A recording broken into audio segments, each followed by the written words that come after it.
ஆண்டவராகிய இயேசு கிறிஸ்து நாமத்தினால யாவருக்கும் அன்பின் வாழ்த்துதல். என்னோடு கூட திருப்பிக் கொள்ளுங்கள். 1 பேதுரு 4ஆம் அதிகாரம் 18வது வசனம். 1 பேதுரு 4ஆம் அதிகாரம் 18வது வசனம். நீதிமானே ரட்சிக்கப்படுவது அரிதானால் பக்தி இல்லாதவனும் பாவியும் எங்கே நிற்பான். இந்த காலை வேளையில் ஆண்டவராகிய இயேசு கிறிஸ்து நம்மளோடு கூட இடைப்படுவாராக, நம்மளோடு கூட பேசுவாராக. ஆண்டவர் சமூகத்தில் வரும்பொழுது முழுமையாக ஆண்டவருக்கு நாம் ஒப்பு கொடுக்க வேண்டும். நேரத்தோடு வந்து ஆண்டவருக்கு சமூகத்தில் நாம் காத்திருக்க வேண்டும். கர்த்தருடைய வார்த்தை என்னை குறித்து, என் பிள்ளைகளை குறித்து, என்னுடைய கையின் பிரயாசத்தை குறித்து, என் குடும்பத்தை குறித்து ஆண்டவர் என்னோடு இடைப்படுங்க ஆண்டவரே என்று அந்த நினைப்போடு ஆண்டவர் சமூகத்தில் வர வேண்டும். சபைக்குள்ளே நம்ம வந்துட்டுனா நடுவில் தயவு செஞ்சு எழுந்து போகாதீங்க. ஆண்டவர் எந்த நேரத்தில் உங்களுக்கு இடைப்படுவார், எந்த நேரத்தில் உங்களை ஆசீர்வதிப்பார்னு தெரியாது. அதனால் தயவு செய்து நீங்கள் ஃபோன் வந்துச்சுன்னா ஃபோன் சைலண்ட்டில் போட்டுட்டு நீங்கள் என்ன பண்ணுங்கள், தயவு செஞ்சு ஆண்டு சமூகத்தில் அமர்ந்து உட்காந்து நீங்கள் ஆராதனை செய்யுங்க. கர்த்தருடைய வார்த்தை கவனமாக கேளுங்க. எத்தனை பேர் ஆமென் சொல்கிறீங்க? காலம் ரொம்ப கொடுமையானதாக இருக்கிறது. ஊழியத்தின் ஓட்டத்தை எப்படி முடக்கலாம், ஊழியத்தை எப்படி சிதைக்கலாம், எப்படி அவமானப்படுத்தலாம் என்று கங்கண கட்டி கொண்டு பிசாசனவன் அலைந்து திரிந்து கொண்டிருக்கிறான். நான் சொல்கிறேன், நீங்கள் நானும் நம்ம நிர்விசாரமாக இருக்கிற காலங்கள் கிடையாது. கர்த்தரை முழு இருதயத்தோடு முழு பலத்தோடு அவருடைய சித்தத்தையும் அவருடைய தீர்மானத்தையும் நிறைவேற்றுகிற பிள்ளைகளாக இருக்க வேண்டும். அதுதான் அந்த வசனம் சொல்கிறது. நீதிமானே ரட்சிக்கப்படுவது அரிதானால் பக்தி இல்லாதவனும் பாவியும் எங்கே நிற்பான். எங்கே நிற்பான்? அன்பு தேவனுடைய பிள்ளைகளே, நீதிமான்களே ரட்சிக்கப்படுவது அரிதாக இருக்கிறது. ஒழுங்காக செபிக்கிறவர்களே ரட்சிக்கப்பட்டு பரலோகம் போவது ரொம்ப அரிதாக இருக்கிறது. பரலோகத்தில் ஒன்று போக முடியாது. பாவம் என்ற எழுத்துக்கு அங்கே இடம் கிடையாது. வேதம் பேதுரு அழகாக எழுதுகிறார், நீதிமானே ரட்சிக்கப்படுவது அரிதானால் பக்தி இல்லாதவனும் பாவியும் எங்கே நிற்பான்? அவன் நரகத்திலே நிற்பான். நான் அதிகமாக நான் ஊழியத்தில் பிரசங்கம் பண்ணுகிற வார்த்தைகள், ஏன் மக்கள் இப்படி இருக்கிறார்கள், ஏன் இப்படி இந்த காரியங்கள் இருக்கிறதுன்னு நான் யோசித்து பார்க்கும்பொழுது, நான் ரெக்கார்ட் பண்ணி நான் எடிட் பண்ணும்பொழுது நானே அது போட்டு கேட்கும்போது எல்லா வார்த்தைகளும் ஆவியானவர் உங்களோடு கூட இடைப்பட்டு கொண்டு தான் இருக்கிறார், பேசி கொண்டு தான் இருக்கிறார். நாமளும் நிர்விசாரமாக இருக்கக்கூடாது. நீதிமான்களே ரட்சிக்கப்படுவது அரிதானால் பக்தி இல்லாதவனும் பாவியை எங்கே நிற்பான் என்று வேதம் சொல்லுகிறது. எத்தனை பேர் ஆமென் சொல்கிறீங்க? அன்பான தேவனுடைய பிள்ளைகளே, கர்த்தருடைய வார்த்தை உங்களுக்கு நேராக கடந்து வருகிறது. நீதிமான்களை ரட்சிக்கப்பட்டு பரலோகம் போவது, அவருடைய சித்தத்தின்படி வாழ்வது, ஆசீர்வாதம் பெற்றுக்கொள்வது அரிதா இருக்கிறது.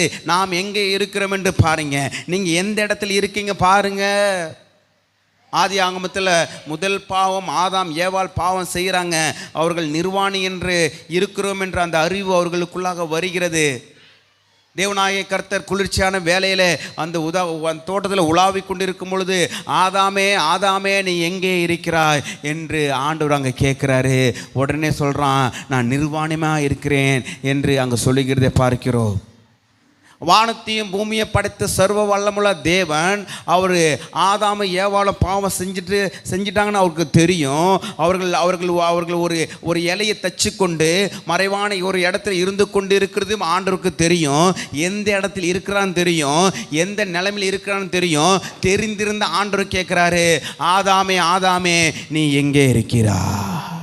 நீங்கள் கூட எத்தனையோ ஆண்டவர் சமூகத்தில் விட்டுட்டு அநேக பேர் தூரத்தில் நிர்விசாரத்தோடு இருந்து கொண்டிருக்கீங்க. தேவ பக்தி இல்லாமல் இருந்து கொண்டு இருக்கிறோம். தேவ பயம் இல்லாமல் இருந்து கொண்டு இருக்கிறோம். ஏனோ தானோ நாம் இருந்து கொண்டு இருக்கிறோம். அன்பு தேவனுடைய பிள்ளைகளே, கிறிஸ்துவ வாழ்க்கை நம்மளோடு முடிந்து போவதில்லை. நம்ம மூலியமாக தேவனுடைய நாமம் தூஷிக்கப்படுகிறது. ஊழியம் செய்கிற சபைக்கும் ஊழியம் செய்கிற ஊழியக்காரர்களுக்கும் அவமானத்தை கொண்டு வருகிறது. எத்தனை பேர் ஆமென் சொல்கிறீங்க? ஏதோ நான் ஞாயிற்றுக்கிழமை வந்துடுச்சுன்னு சொல்லிட்டு தலையை மாத்திரம் தயவு செஞ்சு காட்டிட்டு போயிடாதீங்க. ஞாயிற்றுக்கிழமை வருதா, ஓய்வு நாள் வருதா, ஓய்வு நாள் அசட்டே பண்ணக்கூடாது என்று வேதம் சொல்லுகிறது. நான் ஞாயிற்றுக்கிழமை வரும்பொழுது முழு நேரத்தோடு முழு பலத்தோடு முழு இருதயத்தோடு தேவனாய கர்த்தரை நான் ஆராதிக்க போகிறேன். ஆண்டவர் என்னோடு கூட இடைப்படும்படியாக, என்னோடு கூட பேசும்படியாக, என்ன ஆசீர்வதிக்கப்படுகிற வார்த்தைகள் வரும்படியாக. எத்தனை பேர் ஆமென் சொல்றீங்க?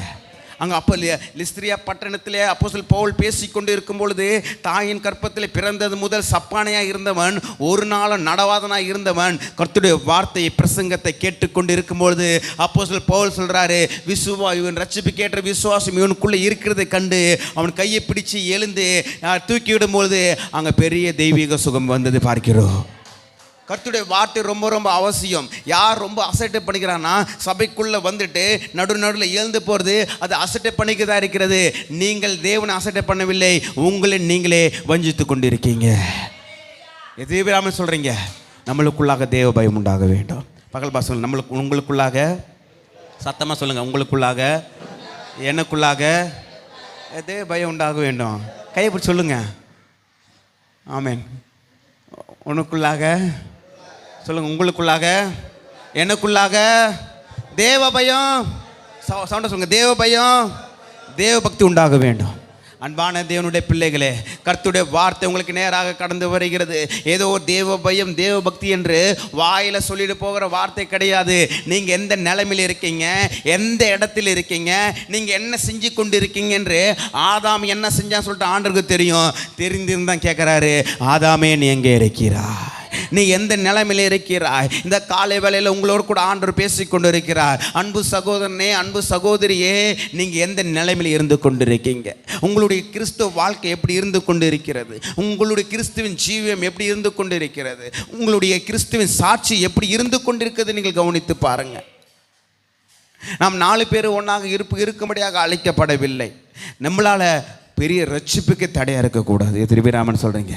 அன்பு தேவனுடைய பிள்ளைகளே, நீங்கள் செய்கிறது, நான் செய்கிறது, அது உங்களோடு முடிந்து போவதில்லை. தேவனின் நாமம் தூஷிக்கப்படுகிறது. சபையும் ஊழியக்காரர்கள் தடை குடிறாங்க. அல்லேலூயா. நம்மளுக்குள்ளாக தேவ பக்தி வர வேண்டும். தேவ பயம் நமக்குள்ளாக வர வேண்டும். பக்தி உள்ளவனை கர்த்தர் தமக்கென்று கர்த்தர் தெரிந்திருக்கிறார். நீதிமான்களோ ரட்சிக்கப்படுவது அரிதானால் பக்தி இல்லாதவனும் பாவியும் எங்கே நிற்பான்? எந்த மூஞ்சி நிற்பீங்க? அல்லேலூயா. ஒரு குடும்பத்தை நடத்துவது ரொம்ப கஷ்டம். உங்களுக்கு யாருக்குன்னா எதுனா ஒரு காரியனா முதலாவது சபையில் தான் வந்து இடிக்கும், சபையில் தான் நிற்கும், ஊழியக்காரன் தான் நிற்கும். தேவனுடைய நாம தான் தூஷிக்கப்படும். அது நினைவில் வைத்து கொள்ளுங்க. அடிக்கடி சொல்லுவேன், நம்மளுடைய ஊழியம் தண்ணி மேல் நடக்கிற ஊழியம். சாத்ராக் மேஷாக் ஆபேத்நேகோ போல நெருப்புக்குள்ளே செய்கிற ஊழியம். ரொம்ப கவனமாக, ரொம்ப நேர்த்தியாக செய்ய வேண்டும். எத்தபிராமன் சொல்கிறீங்க. ஏசாப்பா கூட இருந்த யூதாஸ் காரியத்தான் காட்டி கொடுத்துட்டு போயிட்டாரு. ஆனால் நமக்குள்ளாக இருக்கிறவங்க யாருமே தேவ நாமம் தூஷிக்கப்பட விடக்கூடாது. நமக்குள்ளாக தேவ பக்தி உண்டாக வேண்டும். ஒரு நிமிட கரங்களை உயர்த்தி, ஆண்டவரே எனக்குள்ளாக தேவ பக்தி உண்டாகட்டும் ஐயா, எனக்கு தேவ பக்தி உண்டாக்குற உள்ளத்தின் ஆழத்திலிருந்து கேளுங்க. நிறைய பேர் நிர்விசாரணமாக இருந்து கொண்டு இருக்கீங்க. நிறைய பேர் ஞானஸ்நானம் எடுத்திருக்கீங்க. திருவந்தில் பங்கு பெற்றிருக்கீங்க. என்னால் தேவனுடைய நாமம் தூஷிக்கப்படக்கூடாது. என்னால் சபை தலையக்கூடியக்கூடாது.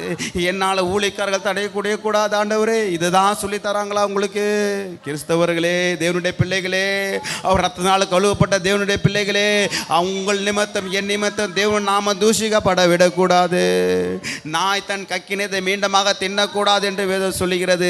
நீதிமான்களே ரட்சிக்கப்படுவது அரிதானால் பாவி பக்தி இல்லாதவனும் பாவியும் எங்கே நிற்பான்? எந்த மூஞ்சி வச்சு நிற்பான் என்று வேதம் சொல்லுகிறது. ஒரு விஷயங்களை மன்னித்தருங்க ஆண்டவரே. எங்களுக்குள்ளாக உணர்வுள்ள இருதயத்தை கொடுங்க ஐயா. எங்களுக்குள்ளாக உணர்வுள்ள இருதயத்தை கொடுங்க ஐயா. ஏனோ தானோ இருதயம் இல்லாதபடிக்கு தேவ பக்தி எங்களுக்குள்ளாக உண்டாகட்டும். நேரத்தோடு பயபக்தியோடு தேவனை ஆராதிக்க எங்களுக்கு கிருபை தரும்படியாக ஜெபிக்கிறேன் ஆண்டவரே. அல்லேலூயா. நம்மளால் முடிஞ்ச ஊழியத்தை நம்ம வேகமாகவும் தீவிரமாகவும் பாரத்தோடு தான் செய்து கொண்டிருந்தோம். நம்மளை போகிற வழி கரெக்டான வழி, எழுப்புதலுக்கான வழி, அதை தடை பண்ணும்படி தான் பிசாசன் வருவான். அதை குறித்து நான் சோர்ந்து போவதில்லை. மீண்டுமாக நான் முன்வைத்த காலை பின் எடுத்து வைக்கவில்லை. இன்னும் என்னுடைய ஓட்டம் இன்னும் வேகமாக இருக்க போகிறது, இன்னும் தீவிரமாக இருக்க போகிறது, இன்னும் பரிசுத்தமாக இருக்க போகிறது. இன்னும் அநேக பிறகு ரட்சிப்புகள் நடத்துகிற ஒரு பாத்திரமாக நான் இருக்க போகிறேன். கரங்களை தட்டி மகிமைப்படுத்துங்க. அல்லேலூயா. எதுபிராமன் சொல்கிறீங்க. அல்லேலூயா. நம்மளுடைய ஓட்டத்தை தடை பண்ணும்படியாக பிசாசன் வருவான். ஆனாலும் கூட ஆண்டவர் நம்மளை பயன்படுத்துகிற தேவனாகவே இருக்கிறார். நீங்கள் ஆமென். நிறைய பேர் ஒரு வசனம் ஞாபகம் வருது. என் நாமம் தரிக்கப்பட்ட என் ஜனங்கள் தங்களை தாழ்த்தி ஜெபம் பண்ணும் பொழுது தேசத்திற்கு என்ன கொடுப்பாருங்க? சேமத்தை கொடுப்பார். சொல்லுங்கள், பகல்பா சொல்லுங்கள். என் நாமம் தரிக்கப்பட்ட ஜனங்கள், சந்தோஷமாக சொல்லுங்கள். என் நாமம் தரிக்கப்பட்ட ஜனங்கள். இப்போ கோபி சொல்லுப்பா, என் நாமம் சொல்லுங்கள். என் நாமம் தரிக்கப்பட்ட ஜனங்கள் தங்களை தாழ்த்தி ஜெபம் பண்ணும் பொழுது தேசத்திற்கு சேமத்தை உண்டாக்குவா. எத்தனை பேர் ஆமன் சொல்கிறீங்க? அப்படின்னா என்னது? தேசத்தில் எதனா நடக்க வேண்டும் என்றால் நீங்கள் நானும் ஜெபம் பண்ணாது நடக்கும். எத்தனை பேர் ஆமன் சொல்கிறீங்க? அவர் சொல்லாகும், அவர் கட்டளையிட நிற்கும். நாம் ஜெபம் பண்ணால் எந்த ராஜா நம்மளை ஆளுகை செய்ய வேண்டும், எந்த முதலமைச்சர் ஆளுகை செய்ய வேண்டும், எந்த பிரதமர் ஆளுகை, நாம் ஜெபிக்கும் பொழுது ஆமீன் ஒரு பெரிய எழுப்புதலையும் பெரிய பெரிய திட்டங்களையும் அரசியல் தலைவர்கள் மூலிமா கர்த்தர் கொடுப்பாராக. எத்தனை பேர் ஆமன் சொல்கிறீங்க? தங்களை தாழ்த்த வேண்டும். ஓட்டுக்கு காசு வாங்கக்கூடாது. அது நம்மளுக்கு எல்லாருக்கும் எல்லா தேர்தல் அறிக்கையிலும் சொல்லினா இருப்பாங்க. தேர்தல் அறிக்கை மாதிரி சபையில் வந்து ஓட்டுக்கு காசு வாங்கக்கூடாது. பக்கத்தில் பசங்க ஓட்டுக்கு சத்தமாக எல்லோரும் வாங்கிட்டீங்களாப்பா? எல்லாம் சைலண்டாக இருக்கிறீங்க. சவுண்டாக சொல்லுங்கள். ஓட்டுக்கு இப்போ சவுண்டாக சொல்லு. உனக்கு ஓட்டு எழுதுண்ணே அப்போ தைரியமாக சொல்ல. ஓட்டுக்கு காசு வாங்கக்கூடாது. உங்கள் ஓட்டு விற்பனைக்கு அல்ல. எது பேர் அவன் சொல்கிறீங்க? அல்லேலூயா. ஓட்டுக்கு காசு வாங்கியதுன்னா அதோடு வெக்க கெடாது, வேறு எதுவுமே கிடையாது. தங்களை தாழ்த்தி நான் ஜெபம் பண்ணும்போது தான் ஆண்டவர் சேமத்தை உண்டாக்குவார். நீ ஓட்டுக்கு காசு வாங்கிட்டு ஆண்டவரே ராஜாக்களை ரசிங்க, ஆண்டவரே நல்ல திட்டங்களை கொடுங்க, ஆண்டவரே எங்கள் அரசியல் தலைவர்கள், எம்எல்ஏக்கள், சிஎம், முதலமைச்சர், பிரதமர் எல்லாம் ரசிக்கப்படணும். நீங்கள் என்ன தான் உழுந்து தலைகளை நீங்கள் நின்று ஜெபம் பண்ணாலும் ஜெபத்திற்கு கர்த்தர் பதில் கொடுக்க மாட்டார். நீங்கள் ஸ்டார்டிங்கில் அவுட் ஆகிட்டீங்க. எத்தனை பேர் ஆமென் சொல்கிறீங்க? அன்பு தேவனுடைய பிள்ளைகளே, உங்களுக்காக நான் பாரப்படுகிறேன். தேசத்திற்காக ஜெபிக்கிறேன் நீங்களும் நானும். அரசியல் தலைவர்களுக்காக ஜெபிக்கிறேன் நீங்களும் நானும். அரசியல் தலைவர்களுக்காக ஜெபிக்கிறேன் நீங்களும் நானும். ஓட்டுக்கு காசு ஒருபோதும் ஒரு நாள் வாங்கவே கூடாது. எத்தனை பேர் ஆமென் சொல்கிறீங்க? தயவு செஞ்சு வாங்கியிருந்ததுன்னா ஆண்டுக்கிட்ட மன்னிப்பு கேட்டு தயவு செய்து அது உங்கள் சொந்த காரியத்துக்காக நீங்கள் செலவிடாதீங்க. ஆமென். அது ஒரு மடங்கு வாங்கியிருந்தீங்கன்னா பல மடங்கு சாபம் வரும் என்று வேதம் சொல்லுகிறது. நாகமானுடைய குஷ்டரோகம் பொருளாசை மேலே ஆசைப்பட்டதுனால அவர் பேர் என்ன பேருங்க? எலியாஸ்ரா கேஎஸ்ங்களா? எலியாஸ்ரா கேஎஸ். சீரிய நாட்டுக்கு ஒரு தளபதிக்கு அவருக்கு குஷ்டரோகம் வந்துடுச்சு. ஒரு சின்ன குழந்தை சொல்லுது, அங்கே இஸ்ரேலில் எபிரேயரில் ஒருத்தர் இருக்கார், அவர் பேர் என்ன பேர்? எலிசா. அவர்கிட்ட போய் நீ ஜெபம் பண்ணா உனக்கு குணமாயிடும். உடனே அந்த சீரிய நாட்டு ராஜா, அந்த படைத்தளபதி, இராணுவ படைத்தளபதி வந்து கேட்குறாரு. உடனே அவர் மூஞ்சி கூட பார்க்காம நீ போ யோர்தான் நதியில் 7 தடவை முழுகு. அவர் கோவம் வருது. எதனா கை வச்சு ஜெபம் பண்ணார்னு பார்த்தா இவர் இப்படி பதில் சொல்கிறாரு. உடனே அவனுடைய வேலைக்காரர் சொல்கிறாரு, பெரிய பெரிய காரியங்களை சொன்னால் நீ செய்வ, சும்மா அந்த குளத்தில் போயிட்டு அந்த ஆற்றுல போயிட்டு முழுகி தானே எழுந்து போக சொல்கிறாரு. நீ ஒரு வாட்டி செஞ்சுப்பார் சொல்லிட்டு 1 தடவை 2 தடவை 6 தடவை 7ஆவது தடவை முழுகி எழுந்து பொழுது சிறு பிள்ளைகள் போல தோல் அந்த ஸ்கின்னு அங்கே மாற்றப்படுகிறதே பார்க்கிறோம். எத்தனை பேர் ஆமென் சொல்கிறீங்க? அவன் தங்கத்தையும் வைரத்தையும் பொருள் எல்லாவற்றையும் மூட்டு எடுத்துன்னு வரான். உன்னுடைய தங்கம் வைரம் காணிக்கை எதுவும் வானா சொல்லிட்டு யார் சொல்கிறது? எலிசா பாஸ்டர் சொல்கிறாரு. அவன் கூட இருந்த கேஎஸ் மறைமுகமாக போயிட்டு அந்த பொருளாசை மேலே ஆசைப்பட்டு அந்த பணத்தை எடுத்துன்னு வாங்கின்னு வரும்பொழுது எலிசா கேட்குறாரு, என்னுடைய மனம் உன்னோடு கூட பேசவில்லையா? இது நீங்கள் லஞ்சம் வாங்குகிற காலமா? இது ஓட்டுக்கு காசு வாங்குகிற காலமா? இந்த பணம் உன்னோடு கூட சபைக்கு கட்டியிருப்பது நாகமானுக்கு இருந்த குஷ்டரோகம் உனக்கும் சந்ததிக்கு என்றென்றைக்கு பிடித்து இருக்கும். அன்பு தேவனுடைய பிள்ளைகளே, தேவனுடைய வார்த்தை உங்களுக்கு நேராக கடந்து வருகிறது. நீங்கள் வாங்கியிருந்தா இப்போவே திருப்பி கொடுத்துருங்க. வேறு எதுக்குன்னா பண்ணிவிடுங்க. நீங்கள் அதுக்கு செலவு பண்ணிங்கன்னா அது 7 மடங்குல பல மடங்கு சாபம் உண்டாகிடும். எத்திப்பிராமன்னு சொல்கிறீங்க. எங்கள் வீட்டுக்கு ஒருத்தர் தேடி வந்தாங்க, ஒரு கட்சிக்காரங்க காசு கொடுத்தாங்க. தயவு செஞ்சு எடுத்துகிட்டு போயிடுங்க, உங்களுக்கு வேணால் ஓட்டு போகிறேன், தயவு செஞ்சு எடுத்துகிட்டு போயிடுங்க. எவ்வளோ வருது எவ்வளோ போகுது, இதை வாங்கிட்டு நம்ம 5 வருஷம் உட்காந்து சாப்பிட்டு இருக்க போகிறோம் கிடையாது. தேவனுடைய சாபத்துக்கு நம்ம ஆளாக்கக்கூடாது. வேதம் சொல்கிறது, நீதிமானே ரட்சிக்கப்படுவது அரிதானால் பக்தி இல்லாதவனும் பாவியும் எங்கே நிற்பான். பக்கல் பாச சொல்லுங்கள், நீதிமானே. ரமேஷ் பிதா சொல்லுங்கள், நீதிமானே ரட்சிக்கப்படுவது அரிதானால் அரிதானால் பக்தி இல்லாதவனும் பாவியும் எங்கே நிற்பான்? எந்த மூஞ்சி வச்சு நிற்பான்? எத்தனை பேர் ஆமென் சொல்கிறீங்க? திருவிருந்து அடுத்த வாரம் திருவிருந்து இருக்கிறது. திருவிருந்தில் தயவு செஞ்சு நீங்கள் அது பரிசுத்தத்தோடு எடுங்க. பரிசுத்தத்தோடு இல்லை எடுக்காமல் இருந்தீங்கன்னா அநேக பேர் பலவீனரும் அநேக பேர் பிரச்சனை மாட்டிக்கொண்டு இருக்கிறார்கள். போன மாதத்தில் துணிகரமான பாவம் செஞ்சு எடுத்ததுனால பெரிய பிரச்சனையில் ஒரு சகோதரனை மாட்டிக்கொண்டார். அன்பு தேவனுடைய பிள்ளைகளே, நீங்கள் திருவிருந்தில் பங்கு பெறும் பொழுது நீங்கள் தயவு செஞ்சு பாவத்தில் மூழ்கி இருந்தீங்கன்னா, ஒரு வாரம் முழுவதும் நீங்கள் குடிச்சிருந்தீங்கன்னா தயவு செஞ்சு நீ எடுக்காதீங்க. இன்றைக்கி ஞாயிற்றுக்கிழமெல்லாம் நான் அறிக்கை செய்கிறேன். தயவு செஞ்சு ஆமேன். இன்றைக்கி ஞாயிற்றுக்கிழமை அறிக்கை செய்கிறேன். அடுத்த வாரம் உங்களுக்கு ஞாயிற்றுக்கிழமை நம்மளுக்கு திருவிருந்து இருக்கிறது. இந்த ஒரு வாரத்தில் ஒரு வேலையில் நீங்கள் வாயில் வச்சிங்கன்னா தயவு செஞ்சு நீங்கன்னா எடுக்காதீங்க, திருவிருந்து எடுக்காதீங்க, தயவு செஞ்சு எடுக்காதீங்க. உங்களுக்கும் அது ஆபத்தாக முடியும், அது சபையினுடைய வளர்ச்சிக்கும் அது தடையாக முடியும். ரொம்ப கேர்ஃபுல்லாக இருக்க வேண்டும். நீதிமான்களே ரட்சிக்கப்படுவது அரிதானால் பாவிகளும் பக்தி இல்லாதவனும் எங்கே நிற்பான் என்று வேதம் சொல்லுகிறது. நல்லா ஜெபிக்கிற மனுஷனே, நல்லா வேதத்தை வாசிக்கிற மனுஷனே, அவனுக்குள்ளாக தெரியாமல் ஏதோ ஒரு பாவம் இருக்கும். ஒருத்தர் கேட்குறான், ஆண்டவரே நான் வாரத்துக்கு 2 முறை நான் உபவாசமாக இருக்கிறேன், நான் தசமாக கொடுக்குறேன், நான் ஆனாலும் கூட அந்த ஆயக்காரனை போல இல்லை என்று சொல்கிறான். ஆயக்காரன் ஜெபிக்கிறான், கண்களை ஏறெடுத்து துணியாமல் மார்பில் எடுத்துக்கொண்டு பாவியாக என்மேல் கிருபியாக இருங்க. ஆண்டவர் சொல்கிறாரு, இவன் அல்ல அவனை நீதிமானாக்கப்பட்டான். நித்தியபிராமன் சொல்கிறேங்க. பாவிகளை ரட்சிக்கப்படுவது அரிதானால் அவன் பாவம் செய்து கொண்டிருக்கிற தேவனுடைய பிள்ளைகளே, துணிகரமாக பாவத்தில் மூழ்கி கொண்டிருக்கிற தேவனுடைய பிள்ளைகள் தயவு செஞ்சு தூங்குறங்க, முழிச்சுக்கொள்ளுங்க, தயவு செஞ்சு முழிச்சுக்கொள்ளுங்க. இல்லை போய்ட்டு நீங்கள் முக கல் வந்துடுங்க. மூழ்ச்சி நிற்கிறவங்களுக்கே நம்மளுக்கு சிந்தை எங்கெங்கேயே போகுது. கர்த்தருடைய வார்த்தை நம்ம கேட்குறதே கிடையாது. நம்ம தூங்கிட்டா நான் இல்லைங்க, நான் ஜெபம் பண்ணி தான் அங்கே இருக்கேங்க.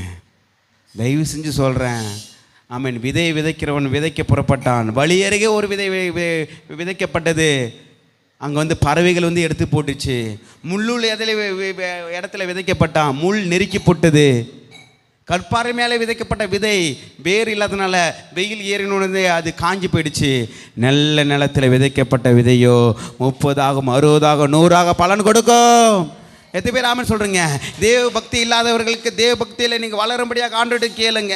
தேவ பக்தி எனக்குள்ளாக உண்டாக்கட்டும் ஆண்டவரே, தேவ பயம் எனக்குள்ளாக உண்டாக்கட்டும் ஆண்டவரே, எனக்குள்ளாக நிர்விசாரம் இருக்கக்கூடாது ஆண்டவரே. நானும் கிறிஸ்துவ என்ற போர்வில் நான் கிறிஸ்துவே நான் அசிங்கப்படுத்தக்கூடாது ஆண்டவரே. என்னுடைய சாட்சி கிறிஸ்துவ அசிங்கப்படுத்தக்கூடாது என்று வேதம் சொல்லுகிறது. எத்தனை பேர் ஆமென் சொல்கிறீங்க?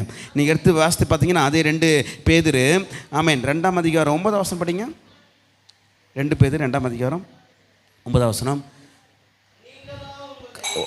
2 பேதுரு 2ஆம் அதிகாரம் 9ஆம் வசனம். கர்த்தர் தேவ பக்தி உள்ளவர்களை சோதனையின்றி ரட்சிக்கவும் அக்கிரமக்காரரை ஆக்கணிக்குள்ளானவர்களாக நியாய தீர்ப்பு நாளுக்கு வைக்கவும் அறிந்திருக்கிறார். பக்கல் சொல்லுங்கள், கர்த்தர்.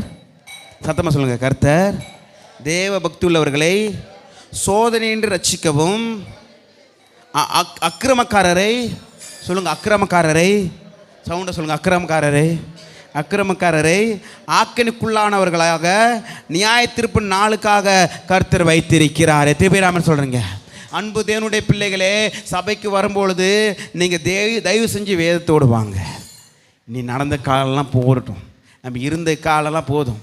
நம்ம கிறிஸ்தவர்கள் போல நம்ம ஒரு போர்வை போட்டுக்கொண்டு வாழ்ந்ததெல்லாம் போதும். இனியாவது உண்மையான கிறிஸ்தவர்களாக இருக்க வேண்டும், சாட்சியுள்ள கிறிஸ்தவர்களாக இருக்க வேண்டும், அக்கிரமக்காரர்களாக இருக்கக்கூடாது. தேவ பக்தி உள்ளவனை தான் தேவன் சோதனையிலிருந்து கர்த்தர் ரட்சிக்கிறார். நம்ம ரட்சிக்கப்பட்டு ஆற்றுல ஒரு கால் சேத்துல ஒரு கால்லாம் இங்கேயும் ஒரு அடி கிடைக்கும், அங்கே வெளியில் பல அடி கிடைக்கும். எத்தனை பேர் ஆமென் சொல்கிறீங்க? ஒரு சகோதரன் சொல்கிறாரு, ஊழி செய்கிறாங்க, முதலாவது ஊழி செய்கிற இவனை அடிக்கணும். ஏசாப்பா சொல்லுவாங்க தெரியுமா, இவர் பிடிச்சி கொலை செய்யணும். அதுபோல் ஊழி செய்கிற இவனை ஸ்டாப் பண்ணிடணும், அடிக்கணும், உதைக்கணும், அது இதுன்னு. உலகத்தார் சொல்லத்தில் நான் கவலைப்பட போகிறது கிடையாது. என் ஜனங்கள் உள்ளே இருந்து மனம் திரும்பாமல் அக்கிரமத்திலையும் பாவத்திலையும் நிர்வசாரத்தில் இருக்கும் பொழுது தான் நான் பாரப்படுகிறேன் ஆண்டவரே, நான் பாரப்படுகிறேன் ஆண்டவரே. வெளியிருக்கிற மக்கள்லாம் அறியாமல் பேசுகிறார்கள், அவர்களுக்கு இன்னதென்று அறியாமல் இருக்கிறார்கள். உள்ளே இருக்கிற நீங்கள் எல்லாவற்றையும் அறிந்து ஆண்டவருடைய அன்பை ருசி பார்த்து ஆண்டவருடைய ரட்சிப்பிலே களி கூர்ந்து திருவிருந்தில் பங்கு பெற்று மீண்டும் மீண்டும் மீண்டும் மீண்டும் அதே பாவத்தை செய்து அதே அக்கிரமத்தை செய்து சாட்சியுள்ளாத வாழ்க்கை வாழும் பொழுது உங்களுக்கும் எனக்கும் தேவன் நாமத்துக்கும் தூஷிக்கப்படுகிறதே பார்க்கிறோம். தேவராமன் சொல்கிறீங்க. இதுக்கு நீங்கள் ரட்சிக்கப்படாமலே இருக்கலாம் என்று வேதம் சொல்லுகிறது. நான் சொல்லவில்லை. 2 பேதுரு 2ஆம் அதிகாரம் 20 மைக்கில் படிங்க. கர்த்தரும் இரட்சகருமாய் இருக்கிற இயேசு கிறிஸ்துவை அறிகிற அறிவிலே உலகத்தின் அசுத்தங்களுக்கு தப்பினவர்கள் மறுபடியும் அவைகளில் சிக்கிக்கொண்டு ஜெயிக்கப்பட்டால் அவர்களுடைய பின்னிலைமை முன்னிலைமையிலும் கேடுள்ளதா இருக்கும். கர்த்தரும் இரட்சகருமாயிருக்கிற இயேசு கிறிஸ்துவை அறிகிற அறிவினாலே உலகத்தின் அசுத்தங்களை தப்பினவர்கள் மறுபடியும் எல்லாம் கர்த்தர் கவனிங்க. மறுபடியும் சொல்லுங்க. மறுபடியும் எல்லாம் சவுண்டை சொல்லுங்க. மறுபடியும் அல்லேலூயா. மறுபடியும் என்னது? ரட்சிக்கப்படுறதுக்கு முன்னாடி ஏதோ ஒரு பாவத்தில் இருந்திருப்போம், ஏதோ ஒரு அக்கிரமத்தில் இருந்திருப்போம், ஏதோ ஒரு துன்மார்க்கத்தில் இருந்திருப்போம். ஆனால் ரட்சிக்கப்பட்டு ஞானஸ்நானம் பெற்று சபைக்குள்ளே வந்து நம்ம வேதத்தை படிக்கணுங்க, ஆராதனை கலந்து கொண்டிருக்கிற நீங்கள் உலகத்தாருக்கு எல்லாருக்கும் தெரியுது இவங்க ரட்சிக்கப்பட்டு விட்டார்கள் என்று மீண்டுமாக மறுபடியும் பின்னாடி செய்த அதே பாவத்தை, அதே அக்கிரமத்தை, அதே துன்மார்க்கத்தை எனக்கு செஞ்சீங்கன்னா வேதம் சொல்லுகிறது முன்னிலைமை காட்டிலும் பின்னிலைமை அது கேடு உள்ளதாக இருக்கும். மிகவும் கேடு உள்ளதாக இருக்கும். எத்தனை சொல்கிறீங்க? மிகவும் கேடு உள்ளதாக இருக்கும். அன்பு தேவனுடைய பிள்ளைகளே, பிசாசான எவனை விழுங்கலாமே என்று சுற்றி திரிந்து கொண்டிருக்கிறான். மீண்டும் நீங்கள் முன்னாடி செய்த ரட்சிக்கப்படுறதுக்கு முன்னாடி செய்த எல்லா அக்கிரமத்தையும் எல்லா அநியாயத்தையும் மீண்டும் நீங்கள் செய்து கொண்டிருந்தீங்கன்னா பின்னிலைமை காட்டிலும் முன்னிலைமை காட்டிலும் உங்களுக்கு பின்னிலைமை மிகவும் கேடு உள்ளதாக இருக்கும். பகல் சொல்லுங்கள், இந்த வாசம் சொல்லுங்கள். ரட்சிக்கப்பட்ட நீங்கள் உலகத்தின் அசுத்தங்களுக்கு தப்பின நீங்கள் மறுபடியும் சொல்லுங்க. மறுபடியும் அவைகளை சிக்கிக்கொண்டு அதிலே மாட்டிக்கொண்டால் அவர்களுடைய பின்னிலைமை முன்னிலைமை காட்டிலும் கேடு உள்ளதாக இருக்கும். எப்படி இருக்கும்? ரொம்ப மோசமாக இருக்கும். அன்பு தேவனுடைய பிள்ளைகளே, ஆண்டவர் உங்களோடு கூட பேசி கொண்டிருக்கிறார். நீதிமான்களே ரட்சிக்கப்படுவது அரிதானால் பாவிகளும் பக்தி இல்லாதனும் எங்கே இருப்பான். எத்தனை பேர் ஆமென் சொல்கிறீங்க? வேதம் சொல்லுகிறது நீங்கள் முன்னாடி உலகத்தின் அசுத்தத்தில் வாழ்ந்து கொண்டிருந்தீங்க, சேத்தில் வாழ்ந்து கொண்டிருந்தீங்க, மீண்டுமாக அதே அசுத்தத்தில் மாட்டிக்கொண்டு சிக்கி கொண்டிருந்தீங்கன்னா சபைக்கும் தேவன் நாமம் தூசிக்கப்பட்டுச்சுன்னா அந்த இடத்துல ஊழியக்காரர்கள் உங்கள் பின்னாடி வந்து நிற்பாங்கன்னா தயவு செஞ்சு நிற்க மாட்டாங்க. எத்தனை பேர் ஆமென் சொல்கிறீங்க? நீங்கள் வந்துட்டீங்கன்னா, சபைக்கு வந்துட்டீங்கன்னா, அவன் கிறிஸ்துவின் நிமித்தம் நீங்கள் துன்பப்பட்டால் பாக்கியவான்கள். அநியாயத்தின் நிமித்தம் நீங்கள் துன்பப்பட்டீங்கன்னா அது அசிங்கத்தை கொண்டு வரும். பகல் பாசுங்க. கிறிஸ்துவ நிமித்தம் சவுண்டை சொல்லுங்கள். கிறிஸ்துவ நிமித்தம் துன்பப்பட்டால் பாக்கியவான்கள். அநியாயத்தின் நிமித்தம் துன்பப்பட்டால் அது அசிங்கத்தை தேடி வரும். எது பேர் ஆமென் சொல்கிறீங்க? ஏற்ற வயசில் உங்கள் பிள்ளைகளுக்கு என்ன பண்ணுங்க? திருமணம் பண்ணணும். பொண்ணு போய் தேடுங்க. நீங்கள் பொண்ணு தேடுறீங்களா தேடலைங்க சொல்லிட்டு ஒரு சின்ன ஒரு ஐடியா கொடுதுங்களா, ஒரு குறிப்பு கொடுங்களா. இன்றைக்கி போயிட்டு ஒரு புதுசாக ஒரு செருப்பு வாங்கிக்கிங்க. அந்த செருப்பை நீங்கள் கடைக்கு போகிறதோ இல்லை வெளியில் நட போகிறதுக்கும் அது யூஸ் பண்ணக்கூடாது. பொண்ணு தேட போகும்போது மாற்ற என்ன பண்ணணும்? அந்த செருப்பை யூஸ் பண்ணணும். நீங்கள் தேடிந்தீங்கன்னா அந்த செருப்பு தேஞ்சிருக்கும். 1000 செருப்பு தேஞ்சு ஒரு திருமணத்தை பண்ணுவாங்க. எத்தனை பேர் ஆமென் சொல்கிறீங்க? அதே போல் இந்த லவ், காதல், கத்திரிக்காய் இதெல்லாம் செய்கிறவர்கள் இந்த ஸ்டேஜுக்கு முன்னாடி வந்து ஊழியம் செய்யக்கூடாது. எத்தனை பேர் ஆமென் சொல்கிறீங்க? அது பிசாசன் கிரியாக இருக்கிறது. திருடவும் கொல்லவும் அழிக்க தான் வரான். ஆனால் கர்த்தர் அவைகளுக்கு ஜீவனை கொடுக்க வருகிறார். கரங்களை தட்டி மகிமை படுத்துங்க. எத்தனை பேர் ஆமென் சொல்கிறீங்க? அதே போல் ஆமென், கிறிஸ்துக்குள்ளே வந்துட்டீங்க, தெரிஞ்சோ தெரியாமல் வந்துட்டீங்க. ஆனால் ஒரு சில கோட்பாடுக்குள்ளாக தான் நம்ம இருந்து தான் ஆகணும், வேறு வழி இல்லை. வெளியரங்கமாக போயிட்டு நீங்கள் தியேட்டரில் போய் படம் பார்த்தீங்கன்னா நீங்கள் முன்னாடி வந்து நிற்க முடியாது. எது பேராமன்னு சொல்கிறீங்க? முன்னாடி வந்து என்ன பண்ண முடியாது? நிற்க முடியாது. சனிக்கிழமை நீங்கள் ஜபத்துக்கு வரணும், ஞாயிற்றுக்கிழமை வேலையோடு ஜபத்துக்கு வந்தால் தான் முன்னாடி வந்து நிற்க முடியும். ஆமேன்னு சொல்லுங்கள். எத்தனை பேர் ஆமேன்னு சொல்கிறீங்க? நல்ல ஒரு பிள்ளைகளுக்கு பெண் பார்க்கணும், மாப்பிள்ளை பார்க்கணும், பெண் பார்க்கணுன்னா ஓரளவுக்கு எங்களுடைய பார்வைக்கு சாட்சியுள்ள வாழ்க்கை வாழ வேண்டும். அதுக்காக நாங்கள் உத்தரவாதம் எடுப்போம். எத்தனை பேர் ஆமேன்னு சொல்கிறீங்க? முழுமையாக பொண்ணு தேட வேண்டும், குடும்பத்தை நடத்த வேண்டும், காரியங்கள் பார்க்க வேண்டும், திருமண காரியங்கள் பார்க்க வேண்டியது பெற்றோருடைய கடமையாகவே இருக்கிறது. யாருன்னா ஏதாவது பாஸ்ட்ரி அங்கே எங்கன்னா இருக்குது சொன்னாங்கன்னா உங்களுக்கு நாங்கள் இது பண்ணுவோம். எத்தனை பேர் ஆமேன்னு சொல்லுங்கள்? சொல்லுவாங்க. மற்றபடி நீங்கள் தான் தேட வேண்டும். எத்தனை பேர் ஆமென் சொல்கிறீங்க? திருமணத்தை பண்ணுவது ஊழியத்தில் சின்ன ஒரு பகுதி தான். ஊழியம் என்பது ரட்சிக்கப்படாத மக்களுக்கு ரட்சிப்புகள் நடத்துவது, ஞானஸ்தானம் எடுக்காத பிள்ளைகளுக்கு ஞானஸ்தானம் நடப்பது, ஆமென், நரகத்து போகிற ஜனங்களை நித்தியத்துக்கு நேராக நடத்துவது தான் அது ஊழியமாகவே இருக்கிறது. கரங்களை தட்டி மகிமைப்படுத்துகிறதுக்கு பேர் ஆமென் சொல்கிறீங்க. நீதிமான்களே ரட்சிக்கப்படுவது அரிதானால் பாவிகளும் தேவபக்தி இல்லாதவனும் எங்கே நிற்பான் என்று வேதம் சொல்கிறது. இந்த காலை வேளையில் நீங்கள் எங்கே நின்று கொண்டிருக்கீங்க? அவபக்தியோடு இருந்து கொண்டிருக்கீங்களா? இல்லை தேவபக்தி நமக்குள்ளாக இருந்து கொண்டிருக்கிறதா? இல்லை நாம் நீதிமானாக இருக்கிறோமா? இல்லை அநீதிமானாக இருக்கிறோமா? இல்லை குற்றமுள்ளவர்களாக இருக்கிறோம் என்று பாருங்க. நீங்கள் தெரியாதவங்களோ நீங்கள் கிறிஸ்துவுக்குள்ளாக வந்துட்டீங்க, கிறிஸ்துவின் பிள்ளைகளாக இருக்கீங்க. வேதம் சொல்கிறது இருளுக்கும் இருட்டுக்கும் சம்பந்தம் ஏது? நாம் வெளிச்சத்தின் பிள்ளைகளாக இருக்கிறோம். சொல்லுங்க, நான் வெளிச்சத்தின் பிள்ளையா இருக்கிறேன். சொல்லுங்க, வெளிச்சத்தின் பிள்ளையா இருக்கிறேன். வாய் திறந்து சொல்லு பாப்பா, வெளிச்சத்தின் பிள்ளையா இருக்கிறேன், வெளிச்சத்தின் பிள்ளையா இருக்கிறேன். எத்தனை பேர் ஆமென் சொல்கிறீங்க? நீங்கள் நானும் வெளிச்சத்தின் பிள்ளையாக இருந்தால் நமக்கு கிராம ரட்சிக்க போட்டுருங்க, நமக்கு கிராம ரட்சிக்க போட்டுருங்க. எனக்கு ஒரு பாரம் என்ன தெரியுமா? வெளியிலுக்கு வந்து கிறிஸ்து நிமித்தம் துன்பப்பட்டால் பாக்கியவான்கள், கிறிஸ்து நிமித்தம் நீங்கள் அடிக்கப்பட்டால் பாக்கியவான்கள். ஆனால் அது என்ன பிரச்சனை இருந்தாலும் நம்ம வந்து 2008 பெரிய ஊரே கேரள ஆராதனை நம்ம எங்கள் வீட்டில் பிறண்டு வந்துச்சு.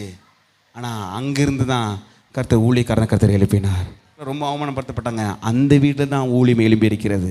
எங்கே வெக்கப்பட்டுமோ அந்த இடத்துல கர்த்தர் தலைநமுறை செய்வார். வெளியில் வர பிரச்சனைகள்லாம் கிறிஸ்து நிமித்தம் கம்பீரமாக நம்ம ஃபேஸ் பண்ணலாம்.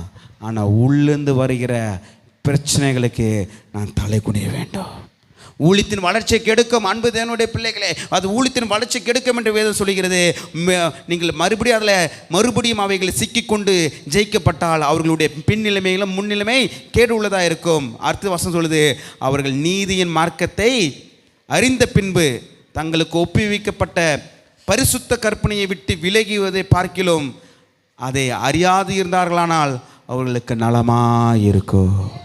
பக்கத்தில் பார்த்து சொல்லுங்கள், ரொம்ப முக்கியமான வசனம். அவர்கள் சொல்லுங்க, அவர்கள் நீதியின் மார்க்கத்தை அறிந்த பின்பு, சவுண்ட சொல்லுங்க, அறிந்த பின்பு தங்களுக்கு ஒப்புவிக்கப்பட்ட பரிசுத்த கற்பனையை விட்டு விலகுவதை பார்க்கிலும் அது அறியாது இருந்தால் அவர்களுக்கு நலமாக இருக்கும்.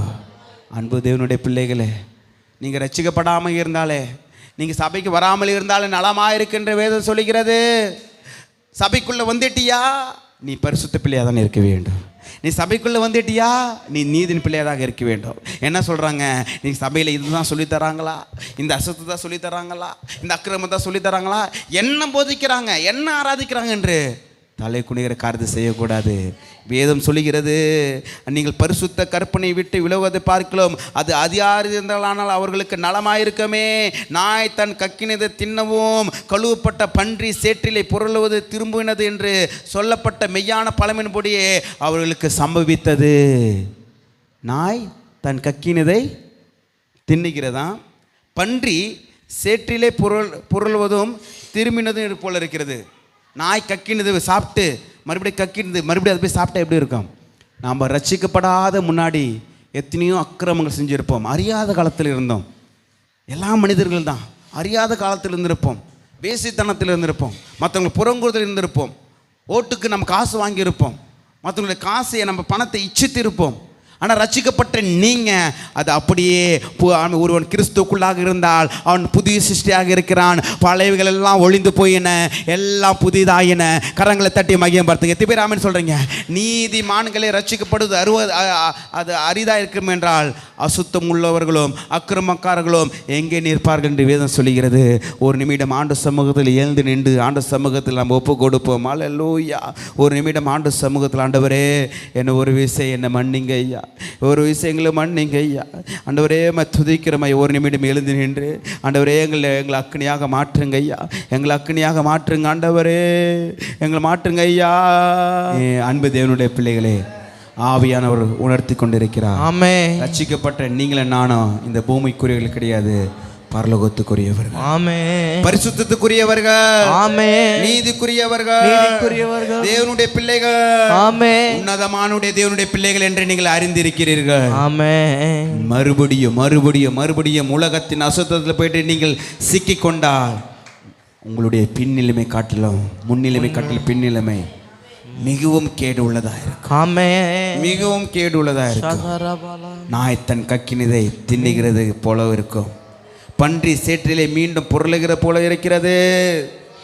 அவர்கள் நீதியின் மார்க்கத்தை அறிந்த பின்பு, வேதம் சொல்லுகிறது, நீதியின் மார்க்கத்தை அறிந்த பின்பு தங்களுக்கு ஒப்புவிக்கப்பட்ட பரிசுத்த கற்பனை விட்டு விலகுவதை பார்க்கிறோம். அது அறியாது இருந்தார்களானால் அவர்களுக்கு நலமாயிருக்குமே, நலமாயிருக்குமே. நீ அறியாது இருந்தால் நலமாயிருக்குமே. உன்னால் தேவனுடைய நாம தூஷிக்கப்படக்கூடாது. உன்னால் சாட்சி, சபையினுடைய சாட்சி கெடக்கூடாது. உன்னால் என்னால் கெடக்கூடாது. அதுக்கு நீ அறியாமல் இருந்தால் நலமாக இருக்கின்ற வேதம் சொல்லுகிறது. கர்த்தர் தேவ பக்தி உள்ளவர்களை சோதனையிலிருந்து ரட்சிக்கிறார், அக்கிரமக்காரரை ஆக்கினிக்குள்ளார்களாக நியாய தீர்ப்பு நாளுக்கு வைத்திருக்கிறார். பொருளாசை உடையவர்களாய் தந்திரமான வார்த்தைகளால் உங்களை தங்களுக்கு ஆதாயப்பட வசப்படுத்திக் கொள்வார்கள்.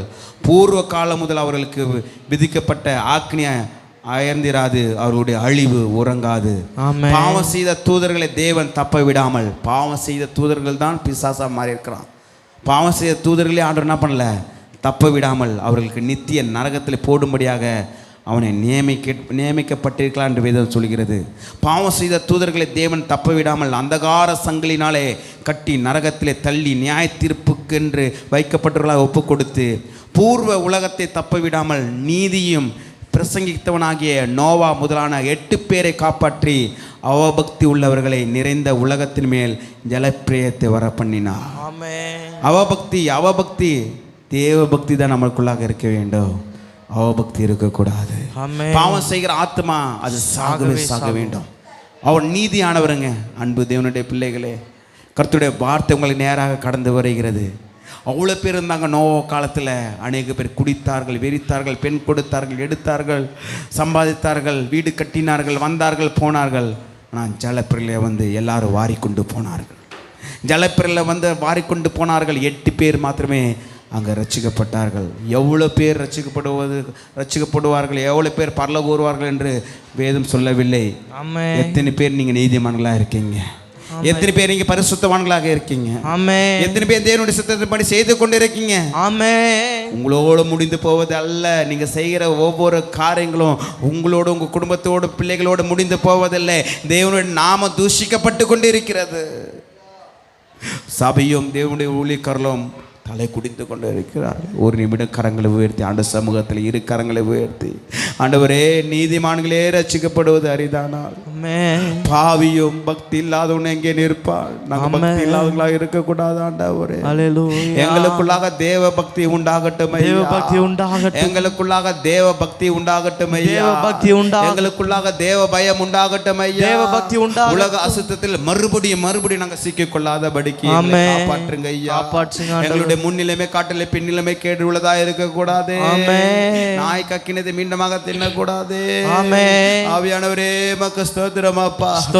ஆசை மேல ஆசைப்பட்டு அந்த நாகமானுக்கு இருந்த குஷ்டரோகம் கேயாசுக்கும் சந்ததிக்கு வந்தது போல எப்பொழுது எங்க மேல ஒரு சாபம் வராதபடிக்கு பாதுகாத்து கொள்ளுங்க ஆண்டவரே.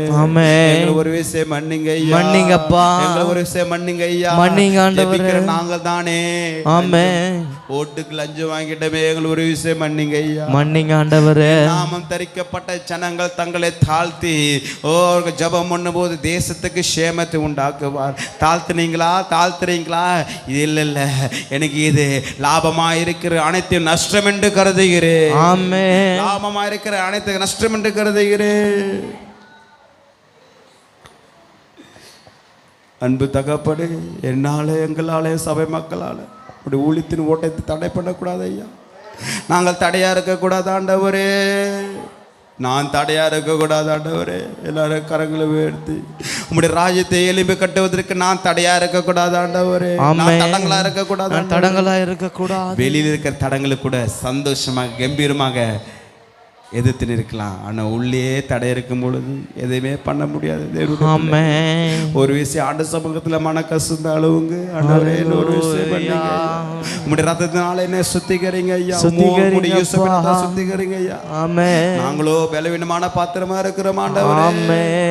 நாங்கள் அவபக்தி உள்ளவர்களாக இருந்து பாவத்தில் மூழ்கி நான் திருவங்களை பங்கு பெறக்கூடாது ஆண்டவரே. எனக்குள்ளாக சுத்திகரிப்பு உண்டாகட்டும் ஆண்டவரே. ஒரு வாரம் முழுவதும் நீங்கள் அந்த கையில் எடுக்காம தான் திருவிருந்தல் கையில் எடுக்க வேண்டும். ஆமென். உங்களுடைய நன்மைக்காக தான் சொல்றேன் தேவனுடைய பிள்ளைகளே, நீங்க எந்த ஒரு பிரச்சனையை மாட்டிக்கொள்ள கூடாது. ஆமென். எந்த ஒரு பிரச்சனையும் சிக்கிக் கொள்ள கூடாது. ஹalleluya. சபை தலைக்குனே வைக்க கூடாது. தேவபக்தி உள்ளவர்களாக இருந்து திருவிருந்தல பங்கு பெறுங்க. ஆமென் அப்பா. சபைக்கு வரும்போது நேரத்தோட வாங்க. ஆமென். பைபிளோடு எடுத்துட்டு வாங்க. ஆமென். தேவனோடு கூட பேசும்படியாக, இடைப்படும்படியாக, தேவனை ஆராதிக்கும்படியாக வாங்க. ஆமென். கடமைக்கு தயவு செஞ்சு வராதீங்க, வீட்டிலே இருந்துருங்க. நடுவில் வந்து போறீங்களா, தயவு செஞ்சு வீட்டிலே இருந்து நீங்க சும்மா இருங்க, அதுக்கு பிரச்சனை கிடையாது. எத்தனை பேர் அவங்க ரட்சிக்கப்பட்டார்கள் இல்லை, வெறும் 8 பேர் மாத்திரமே ஜலப்பிரயத்தில் பாதுகாக்கப்பட்டார்கள். இது எல்லார் பேரும் மரித்து போனார்கள். அன்பு தேவனுடைய பிள்ளைகளே, ஆண்டவரே என் மக்களை வேண்டிய கரங்களை பக்கத்து ஜெபிக்கிறோம்ப்பா. நீதிமான்களே ரட்சிக்கப்படுவது அரிதானால் பக்தி இல்லாத பாவி எங்கே நிற்பான் என்ற வார்த்தை பிரகாரம் ஐயா, நாங்கள் குறுகி நரகத்தில் போய் நிற்காதபடிக்கு நாங்கள் கம்பீரமாக தேவனுடைய சாயலாக ஒருவன் கிறிஸ்துக்குள்ளாக இருந்தால் எல்லாம் புது சிருஷ்டியாக இருக்கிற பழையவர்களாக ஒளிந்து போய் என்ற வார்த்தை பிரகாரம் ஐயா, நாங்கள் புது சிருஷ்டியாக்கப்பட்ட அப்பா தேவனுடைய சிருஷ்டியாக்கப்பட்ட இயேசு கிறிஸ்து போல நீதி அடைந்தவர்களாக நாங்கள் கம்பீரமாக நிற்க எங்கள் கிருபை தரும்படியாக செபிக்கிறாண்டவரே.